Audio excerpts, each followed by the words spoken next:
I'm having a snack. Somebody put me onto this. What is this? Salmon's Trader Joe's. Yeah. Okay, no, this is a serious video. Okay, no playing around. The queen is she's gone.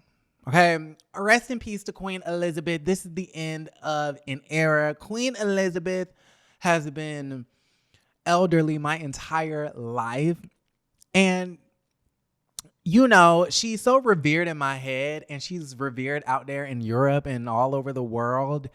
Even though the monarchy upheld these ideals of colonialism and, you know, slavery and racism and the slave trade and things like that.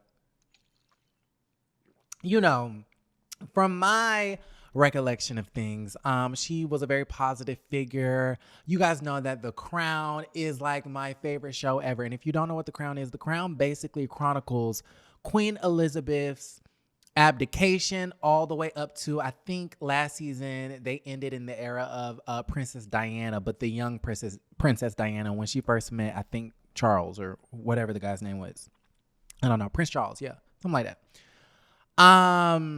So I love The Crown, and I love how they've told her story, and I feel like, you know, they pretty much got the essence of the character and the other characters, even though it's fictionalized and it's dramatized and stuff like that. I just love The Crown, and something about her and the monarchy is very, very interesting. I find it to be interesting, and it's very intriguing. And so the fact that the queen is gone is unfortunate. It's so sad. I hate to see it, y'all. So let me go ahead and find an article because I hate to see it. But honestly, if I'm really, you know, being true to my heart and in my soul, the only thing I can really think of is, do y'all remember when Jason Lee kind of killed off the queen early? Okay, a couple of months back on Hollywood Unlocked, it was a Hollywood Unlocked exclusive, and it said Queen Elizabeth dead. They used the word dead, which I thought, ugh. Like, we all know that the word dead is kind of like, when you say, oh, somebody is dead, it's kind of like, damn, like, can you use the word past? Okay, can you use, she was laid to rest. She was sent home to glory, okay, not dead. Anyways, yeah, all I can think about is Jason Lee talking about some, oh, you know, the queen is dead and stuff like that. And then it was proven that she was not dead and she was alive and she was doing speaking engagements and she was on Zoom and she had, you know, caught the COVID and whatnot. So, but the queen really did pass away. And it's quite upsetting to me. Let's see, Queen Elizabeth II.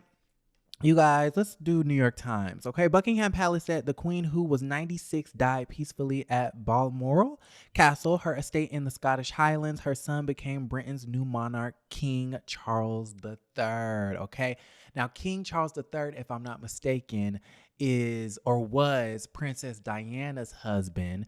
And throughout their marriage, I believe, he was sneaking around with Camilla.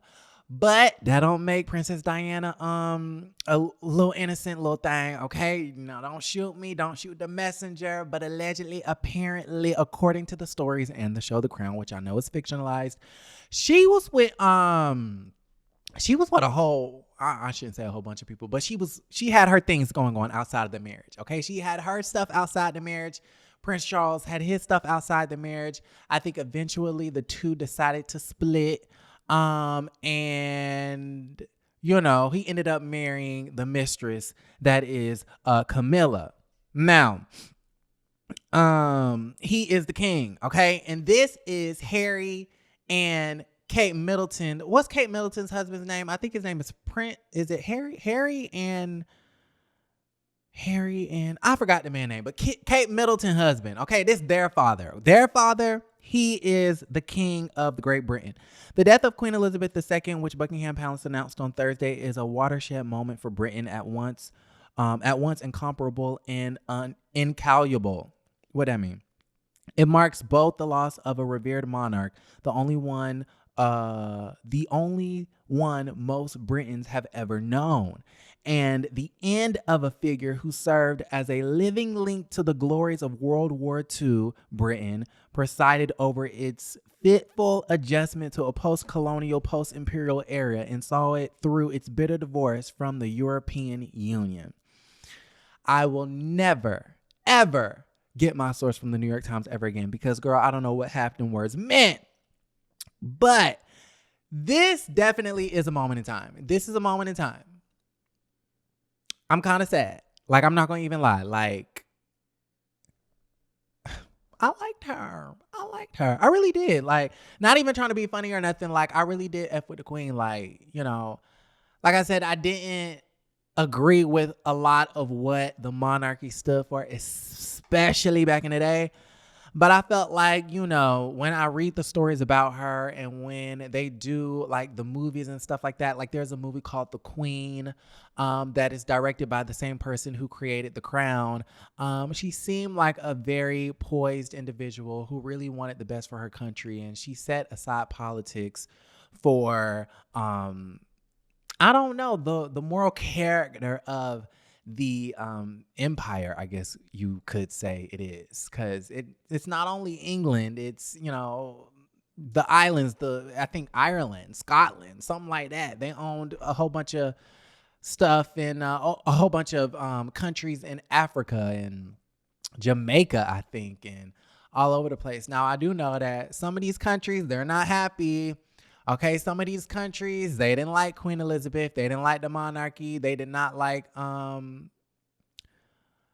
you know, the British Empire because they literally are the faces of colonialism when it comes to world history. But besides all of that, she seemed to be a sweet lady. Okay. You know, it wasn't that long ago where it was that whole big scandal. Remember when what's her face? Meghan Markle. Okay, Meghan Markle was in the news doing her little stint with Oprah and whatnot, and Oprah said that, you know, they were questioning how dark the baby was going to be, and they was concerned and scared. It was like this whole big old racist scandal. And, you know, it had a lot of people looking at the queen a little bit sideways. I'm not going to lie. It had a lot of people looking sideways at the queen like, is the queen racist? Is the queen this? Was it Prince Charles? Okay, I think the running narrative is that it was Prince Charles who said those things. But it kind of had people looking at the crown sideways like, okay, like we have to put into perspective, who are these people? What is this institution and what do they stand for? But like I said, this is a sad day. You know, I liked the queen. She was cool. So y'all let me know how y'all feel about the situation. Rest in peace. Prince Charles is the new king. And if we have any more updates, we will be here to talk about it. Jason Lee. That's all I can think about is Jason Lee. Jason Lee. Ciao. Well, I guess now he can write his story. But yeah, let me know how y'all feel. Like the video, subscribe to the channel, and don't forget to create a great day.